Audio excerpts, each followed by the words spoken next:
but like he scores a touchdown and then you pan right to Taylor. It's like, what if Pacheco's parents are watching the game at home and like now you just you know what I mean? I mean, honest to God though, and like now they're like, we don't give a shit about Taylor. We want to see Isaiah. Like that is, you're kind of taking away from that moment. Welcome back, guys, to episode 5. How was your weekend, Tommy? I had a pretty exciting one. Did you? Do you have something to report? Something big to report? Not big, but we I know this is your deal of the week, I think. Actually it's not part of it, but I met with Tyler Hero's kind of friend / manager down in Miami. Really solid dude, and the way that I got connected there was through Mogul, which is why it's relevant. We were able to bring Tyler Hero's little brother, who plays at South Carolina right now, Austin Hero, an NIL deal through Liquid IV. So every once in a while, Liquid IV would do these one-off campaigns where they're paying our athletes in cash, and they identified Austin as one of the athletes that they wanted to work with in this campaign. So was down in Miami, and it was really cool to be able to meet him. We were originally discussing investment from Tyler. They've had interest in the NIL space, right?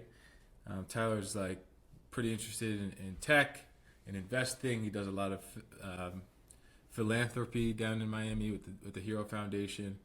So I think it's a match made in heaven for us to hopefully get Tyler on the cap table. But yeah, it was a pretty cool weekend. And then that's obviously awesome. Super Bowl. Yeah, I had no idea you were in Miami this weekend. Did you? Quick trip. You watch the Super Bowl down there? I did not. I need my Sunday to recoup. Oh yeah. Type of guy. Like coming home on a Monday or a Tuesday or anything in the week is miserable, especially after like if you've been out, you're out at all. You know what I mean? Right. Like I'm a big routine guy and need my Sunday to regroup. Like we go to the Jersey Shore every summer, and I'm big on like coming home on after the Saturday. Like people will stay on Sunday and they'll do what they call Sunday Fun Day. And I mean that's just and they're like drinking all day then. Yeah, I mean that's not like a CI or like Jersey term. That's a everywhere term, but a universal term. Yeah. But I'm like, no, I need to get out of here. I need to get home. I need to start my week. I need to like chill for a day, and then and then get back on track. Yeah, I completely agree. Yeah. So what did you think of the Super Bowl? I thought it was good, man. I thought it started off pretty anticlimactic. I thought it took maybe 3 quarters. I was about to say periods. It tells you how long I've been away from the game. It took, in my opinion, it took like 3 quarters to really start, having some excitement within the game. Like I don't know what it was, but it's just like Patrick Mahomes had thrown for less than 100 yards in the first half. That's rare. They almost got shut out in the first quarter. Like that's rare. Mm-hmm. And then I think the San Francisco was not playing conservatively, but they were just kind of dinking and dunking down the field. And there was turnovers and there were flags in the first half. So I kind of it took again until the second half for it to pick up. But then after that, I thought it was exciting. I think now you're starting to see all these things come out about, obviously after the game, all these extracurriculars around them not knowing the overtime rules and that is wild. People missing plays always comes out, but it was a good game. Happy it went into OT, got some extra football. I think everybody needed that. Yeah. But I think everyone was kind of lost though there at that for that last man. I definitely was. I mean, I heard the Kevin Burkhardt, the announcer. I think he said like it doesn't matter. Or no, it wasn't Fox. It was CBS. It was Tony. Yeah, it was Jim Nantz. He said like it doesn't matter if the time runs out. It's just basically like the end of the first quarter. Yeah, that was crazy to me. So I was sitting on the couch with my roommate and we were watching it, and he was like, why are they not rushing? Like right. The time is running down. There's like 10 seconds left. Why are they Yeah, not? I was thinking the same thing. I'm like, dude, there's. And then, I mean, I guess they had a time, whatever. Yeah, but I mean, hindsight. but right you when get he the rules. said that, yeah, right when he said, right when my roommate was like, "What's going on?" Jim Nant, I think it was Tony, but he was just like, "I know everyone at home right now is thinking, time's running out. Like, what? Yeah. Why are they taking so long?" And I feel like it was did a around very 2. poor job of explaining the rules. Like, don't Yeah, you remember but for everybody? Yeah, Not just for the teams, but for for everybody. Well, I don't know about for the teams because I don't know if you saw Drew Tranquil came out and he was like, every single practice, like I don't know if it was like For the twice a last 2 week weeks. or something like that. He was like, Gone over. we went through it, so they seem to be prepped on it at least. But Yeah. I feel like every time, even when 20 years ago, over the past however long the rules were the way they were before, they would give you the whole rundown. Like whoever scores first, the game's over. It's like, all right, we get how it works. And now we show you, actually like, a graphic and right. They would give you a whole graphic, whole rundown. Now we actually don't know how it works, and you don't give us any type of graphic or any rundown or nothing. You just throw us right into the fire, and we're just expected to know how it's supposed to work. So I thought that was stupid on their part. Like they probably should have drawn that out a little better for us, but whatever. I mean, I'm reading a I don't know how I'm going to draw this relevant to be relevant, but I'm reading a book. It's called Think Again by Adam Grant, and one of the things they were talking about is like quarterback armchair, or like armchair quarterback is what it's called, and it's just it references someone who thinks they know a lot about something and they actually don't know. So I think it's just funny because a lot of sports fans, right, think they know the game, right, and have a high opinion about the game, right? And then it comes down to a point of like, all right, now you have to know the details of it, and you don't necessarily know everything about it. Like even I was a little bit on the edge about what was going on, like when the time was winding down, and I, obviously I played, but just funny situation, man. But definitely overall, Tommy, I think one of the most highly regarded games. I mean, viewership was all-time high. 124 million people viewed into this game. Still crazy to think, though, the World Cup, it's 4 billion people view the game. So just think about the just in comparison. But I think, man, like from celebrity, I don't know if you've seen. I know you're on social media, just like all week. Celebrity on oh yeah, everyone was out there. Everyone was out there. I mean, it's Vegas though. I was saying that to my buddies earlier this week, but it's Vegas. It's like I think it was LA last year or like a couple years ago too. So it's like they're gonna go to these big places. Miami. That was the first time I was in Vegas too, and at the Allegiant Stadium. So right. So they'll put it in Detroit in a couple years or 3. And nobody will be there. But so that's messed up. no shot at Detroit, but you get what I'm saying. Yeah. But maybe Detroit will be flourishing by then. You never know. Yeah, Detroit's on the up and up. But it's just these cities with the great nightlife and great atmosphere. Like everybody, star-studded, yeah, for sure. And it's people not even going to the game. Obviously, the tickets were outrageous. The minimum was like $8,000 for insane a ticket, and so the people actually watching aren't even like the. I mean, you can't really say that because obviously celebrities were at one point normal human beings who had a normal life, who probably could have been, a fan of a team. Oh, you mean the people watching weren't fans? Like in the yeah. I mean, like you see, like I saw that tweet. It was like, yeah, these people aren't even fans. They're just, it's just the wealthiest people who can buy tickets. It's just like the spectacle of the event to be there.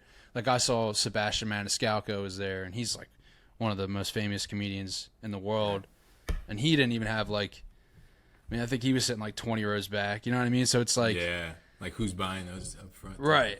So I mean, I don't know. It's just it sucks. It doesn't suck. I mean, obviously the best seat in the house is on your couch with food and your people, but like the true fans, they don't get to ever like have that moment, unless you really are wealthy. You get to be top 1%. But what are your thoughts on Taylor Swift? Right, I think we can wrap up the Super Bowl conversation on. Yeah, obviously it's been the biggest. I think it's great for the NFL. Like I mean, it's good for. I'm not gonna say it's good for football, but it's great for the NFL. You know, like it's bringing more viewership. Like you said, 120 some whatever million. I mean, it would not have been that number, right? If Taylor Swift is not there. 54 seconds. 54 seconds she was shown. Is that how long? 54 seconds.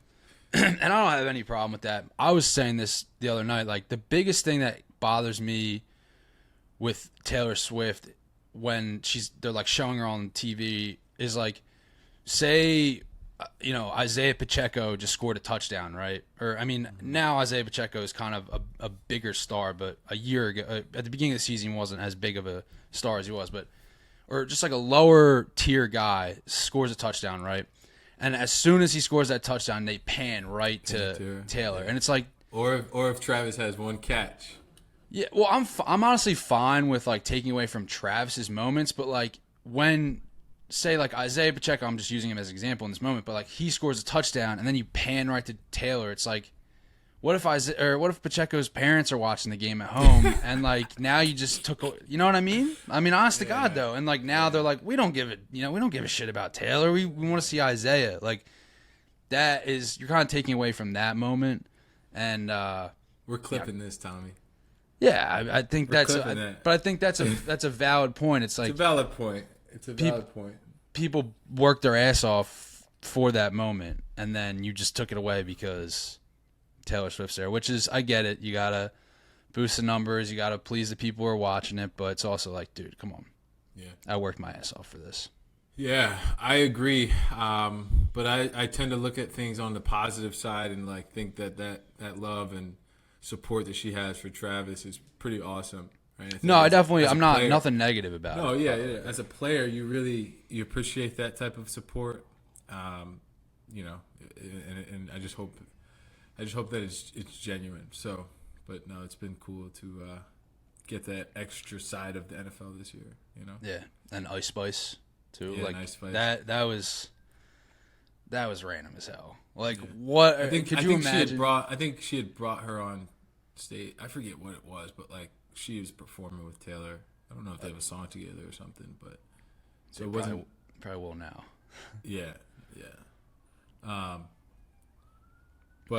No, altogether, man, Super Bowl was obviously a success for Las Vegas, a success for the NFL, a success for Taylor, and a success for me as well. We can't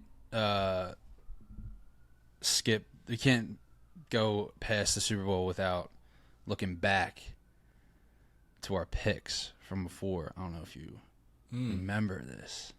Yeah. But I did say that. You don't remember this, and you said you wanted to revisit it. Well, and I said that. Say? You said that the tight ends were going to have a big game, which... Well, Kelsey had 80 yards or something. He had a good game. Decent game, I guess. But George didn't. No, he had 2 catches for 4 yards. I said that Mahomes was going to have 300 yards. 300. It's crazy. Which is correct. He did. Yeah, and I said he was going to have 3 touchdowns. He didn't. One. He had 2. He had 2 touchdowns and an interception. So I was close. Oh, he threw McCole, yeah. Took him to OT to get his second TD. I just had to give myself my flowers there. You know? Absolutely. You deserve them. You deserve them. I think we both said, though, like if they can stop McCaffrey, which they didn't. So they didn't. I'll take away one flower on that. I think you said that. But I will say my point was I think they needed to hold him in the run game. I did say they need to hold him under 100 yards. He had 160, yeah. Yeah, I said total. Total, yeah. And he had 160 yards, yeah. No, so fine. Good takes, though. Good takes. No, I mean we tried. I tried. You can't predict the world. But yeah. I threw some money on the Chiefs, and I did win. This is not we don't support gambling on this podcast, but I did. I don't think we have I mean, we support healthy gambling. If you win. Gambler. Or, no, if you're just a healthy gambler, not a degenerate. Yeah, not degenerate. Off Super Bowl, NIL. UCLA hires former star-studded running back DeShaun Foster to be their next head coach after Chip Kelly leaves to take the offensive coordinator position at Ohio State. In the world of NIL, this is pretty big news, right? Just given the new landscape and I think for me where this stands is schools, now that UCLA is moving to the Big Ten, they have to figure out how to compete against. I mean, it's gonna be funny seeing Chip Kelly go up against Ohio State next year and whatnot, but they have to figure out how to compete against these programs now, right? Obviously, the Pac-12 for football is no longer, and UCLA is now heading to the Big Ten. But it seemed like this switch from Coach Kelly was due to the lack of NIL investment from UCLA's alumni and boosters, and want to put together a collective that was substantial. So I don't know. I think it's something that's super important, and it just speaks to where we are in terms of the NIL landscape today. But what are your thoughts on the hire for UCLA? UCLA. I'm not really familiar with Foster. Where did he play? Is he from UCLA? Played at UCLA. Okay. Yeah. What years did he play there? Was he That's a great 90s? question. I think he's 44. Yeah, he's 45, 44 years old. So, but the athletic director says we are looking for a coach who develops men. He's a great recruiter and fully embraces the NIL landscape to help our student athletes. So I feel like that's a shot at Chip. Well, it's right. Who develops men. Well, it's interesting because Chip had that whole idea right around NIL with creating of the, yeah. So he seemed like forward thinking in that. But going back to the hire for UCLA, that if they are going it seems like they're going in a younger direction. Yeah. And I do like hiring from someone that played there. I think that's cool. And did he coach there as well before? Yeah, he was the coach up until this year, I think, and then he went over to Las Vegas Raiders, and then they hired him back. But I think you'll see the video. You can put the clip in here, just the reception from the team when the athletic director hired him. Okay. Was really similar to almost like a Marcus Freeman. When they announced him, just kind of the overwhelming of excitement. That's cool. Yeah, it was pretty dope to see. So hopefully that goes well for them. Hopefully it goes well for him. I think it's super interesting though that Coach Kelly would go and leave a head coaching position. To it has to have. What's UCLA's in the Pac-12 still, right? Like are they moving? They're moving. Where? Big Ten. Oh, they're Big Ten. Okay, all right. So, that is interesting. something to ponder on, Yeah. Huh. But I also think on the other side of it, Ohio State, I mean, they just keep on stacking, adding. Yeah. Well, it almost points towards they're like a dream team. Vince Young. Ohio State. Yeah, I just always think what of do you mean, Vince Young. I just always think of Vince Young when the Eagles. But you won't remember this, but when he played for the Eagles, it's just like a local thing. When he played for the Eagles, he came out and said that they were a dream team, and they ended up they were like 6-10 or like 8-8. They were so brutal. He said that preseason, obviously. Yeah, we got all these guys in. They were big names. I think DeMarco NFL's different. Yeah, I think like DeMarco Murray might have been on that team.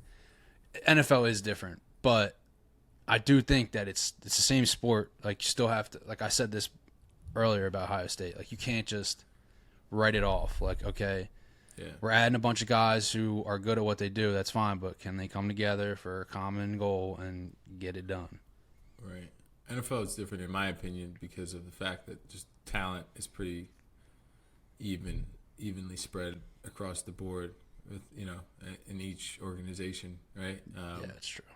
You have the same type of talent evaluators, right? Scouts across each team.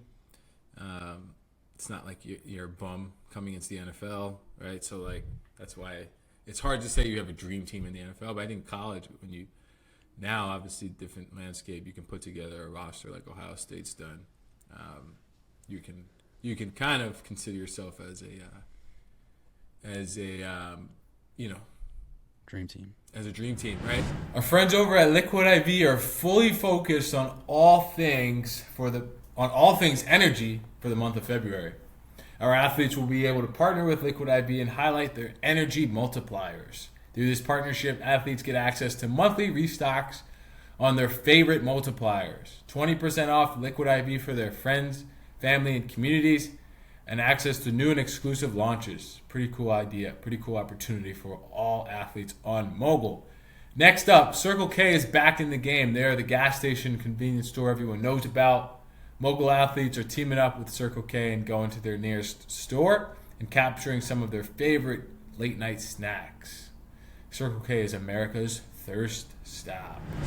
It brings me to my next point about Shedeur talking about that he's the best prospect to come out of the 2024 class at the quarterback position, and I want to get your thoughts on it. I think he has the ability to vouch for himself given his production over the last couple of years. So he came out and said that, like he just was. What was the quote? Like, I don't know. I don't know. I just need context, I guess. Yeah, I don't know. But I'm more that's enough context that you need, man. I think you consider who's going to come out next year, right? Guys like Dylan Gabriel, Quinn Ewers, Carson Beck. No, I know those Jalen guys. But Milrose. I'm more curious, like the context of it, like were they. Yeah. What were they asking him? Yeah, were they trying to like get? I don't know. Was it funny? Was it like a? Yeah. Because there could always be a slight out of context. Slight out of context, but my initial thought is like, walk it, don't talk it. You know what I mean? Yeah. But he has. He has, but he hasn't walked that he's. Muggsy needs to sit down. Yeah, Muggsy needs to chill. Muggsy, my dog, is walking all over the place, but he hasn't proved that he's. I mean, he's had some great games. I'm not going to say that he hasn't. He played very well, but he has to do it consistently throughout a whole season. I would argue otherwise. Like I think he's done. I think the team hasn't won, right? Mm-hmm. Which might. I'm not going to sit here and lie and say that I've watched the games because I haven't, right. And I don't know the stats. But what I do know is they weren't good last year. And I know, and I do know, but also going back to my points that I've made time and time again, it does take 11 guys to win a game. Absolutely. So, yeah, I guess I have to revisit the stats, but I don't know. I just think I'm not a fan of guys saying stuff like that. I think you just need to go out there and do it. You know? Yeah. No, I hear you. Definitely a walk it, don't talk it type of statement. But I think, to what I was saying earlier, he's done enough now to obviously be on the top of draft boards consistently for 2024. And, I think Heisman is definitely a glorified quarterback trophy. So we'll see who's in that conversation pretty early next year. What are his odds? I don't know. I think they're probably like plus.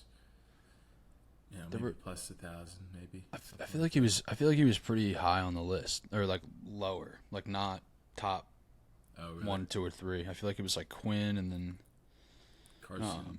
And then Carson. And Travis, maybe. Travis might even be higher than him. Yeah, I think he might have been, which doesn't even really make sense. But, I don't know. I think he'll probably end up being a top 10 pick next year, just because people are going to need quarterbacks. People always going to need quarterbacks.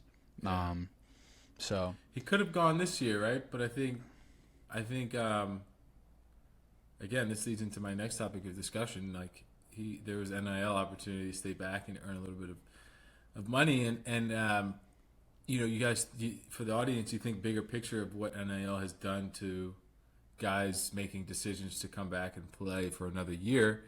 It's been phenomenal for college student athletes to have the chance to make money and have the ability to consider graduating. Right, I think the big stat that just came out was only 54 underclassmen entered the NFL draft this year, right? So that's less than 50% of the number that entered last year, and then down significantly from 2004 or 2014, where 135 underclassmen entered the NFL draft. So just changing the landscape.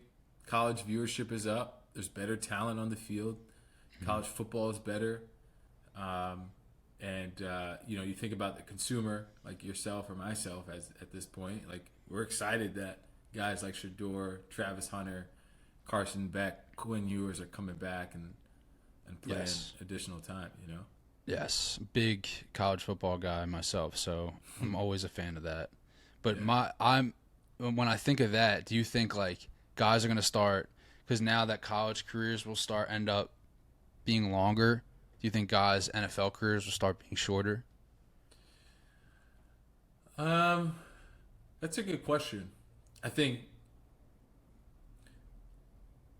I think you might have more developed, right? I think there's pros and cons to everything, and I think there's both sides to everything. So I think if you have a guy who stays in college longer and learns the game from a mental standpoint, like Shador will, and have one more year under your belt, just playing football, learning coverages, understanding fronts, understanding protections, understanding defensive, like I said, coverages, all of that leads to longevity.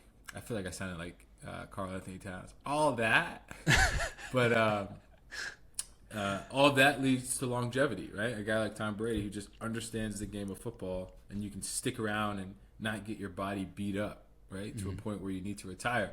But then on the flip side, I think for someone like maybe Travis Hunter, whose body is going to take a little bit more of a beating naturally because he's putting himself on both sides of the ball. He's playing receiver. He's playing DB.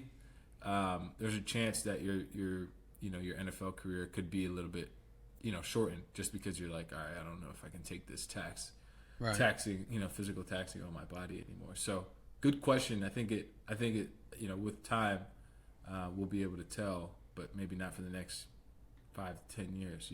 Have a significant data on that. Right. I think the data point you look at is like you compare 4-year college graduates and their NFL. I think it's a pretty easy stat actually. Comparing 4-year graduates from the years of 2021 to 2025, right? And then how long they lasted in the NFL or how long they continued to play, to guys who played 4 years, from years 2017 to 2021, right? And then how long those guys played. So maybe I don't have all the data points and the inputs there yet, but I think it's an easy way to it's going to be an easy way to evaluate and analyze that question. Yeah. Do you think when Travis goes to the league, he's got to go one way? Like he's either offense, defense. Who else did it in the NFL? Charles Woodson, Deion. Yeah, and did Deion do both ways? Not in the NFL. At first, he did. Yeah, just in college. Yeah, I think he's just. Will you play DB or wide receiver? I mean, it's a good question, man. Guys are. I guess you go where the money is, right? Because he's great at both. It's not like he'll train at both.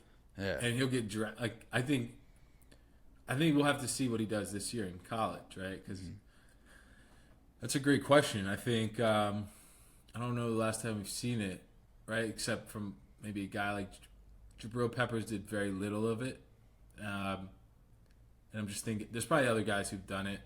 The closest you really get, not on that stage, but yeah, the closest you can get is like punt return. Like that's it. You know what I mean? Like punt return and safety. Yeah.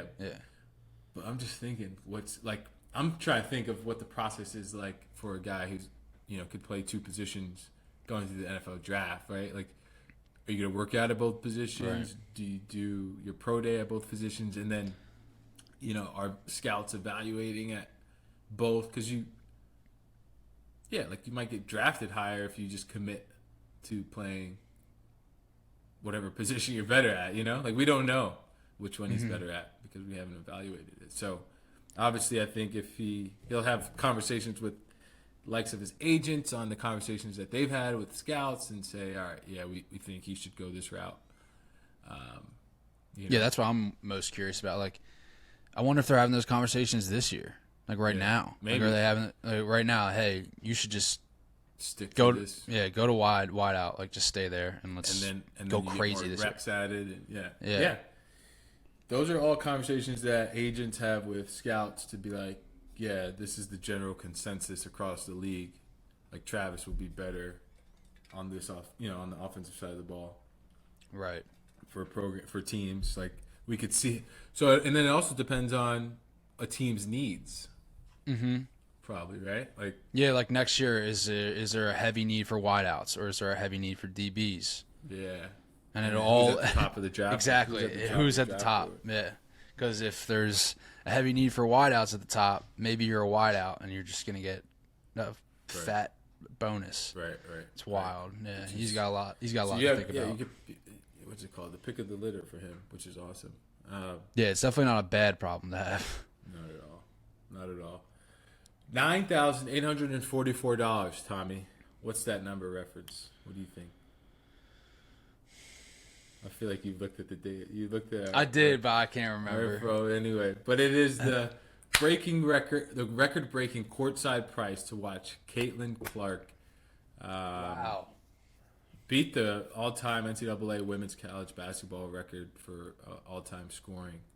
Wow. She's gonna pass Kelsey Plum, and we'll also do this in 15 less games than Kelsey Plum did. So, pretty exciting, man. And you just talk about NIL, and obviously for women's basketball, I think it's for someone like Caitlin Clark, and you mentioned Angel Reese and Flau'jae Johnson in those same conversations just because of their notoriety. But I think for those types of female athletes specifically, NIL is such a power play coming back, right? I think you're not going to make nearly as much money in the WNBA as they're doing, maybe $1 million plus in NIL opportunities. But super excited to see her break the record. It's Thursday night against Michigan, so drop the pod and people can watch the game at the same time.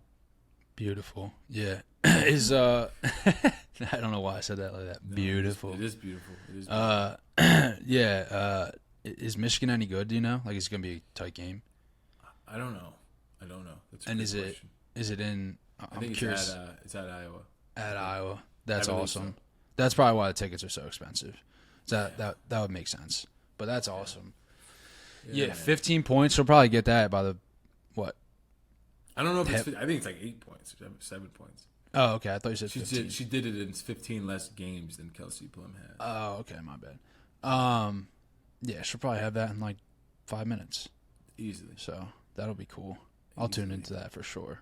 Yeah, I think we should both. I think everyone should tune into it. Whoever's listening. Yeah, absolutely. But no, that's pretty exciting. I think it just the women's college basketball sport and the game has just been at an all-time high, right?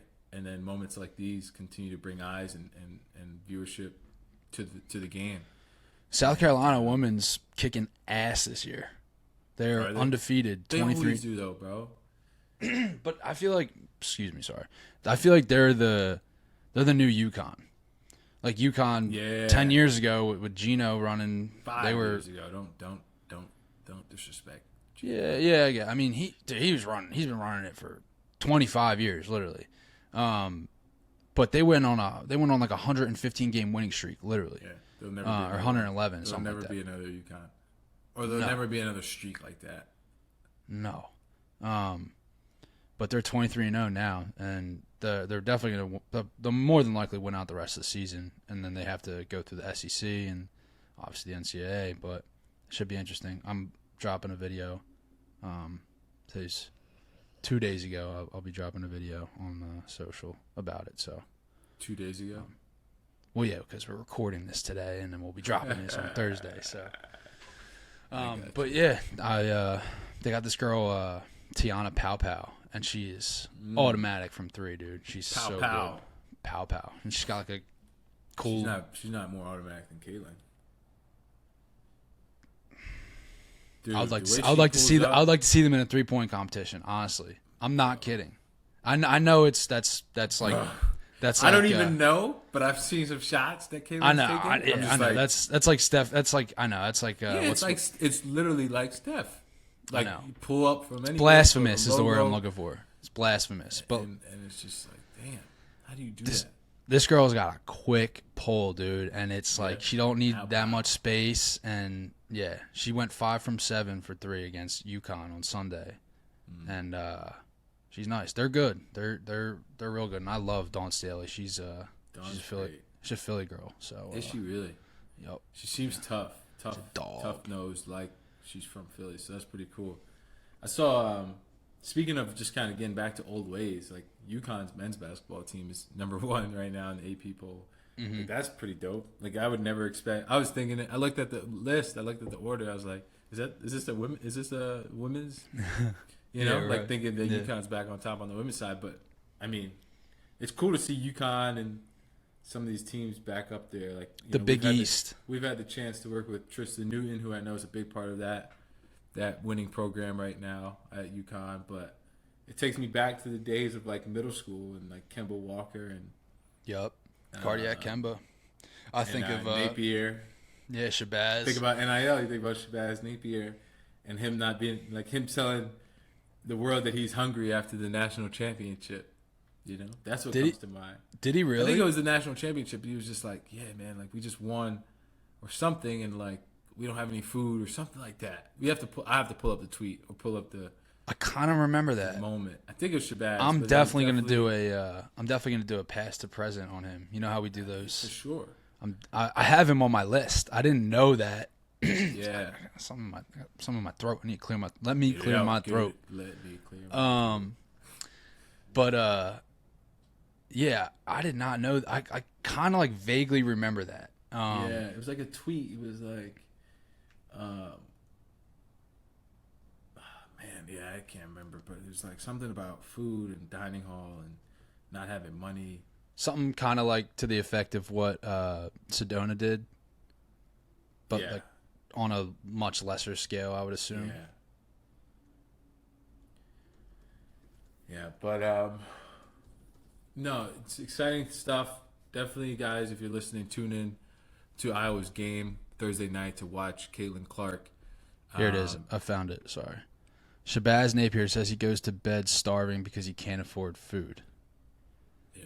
Wow. All the free gear and coaching lessons in the world can't help you when you're hungry.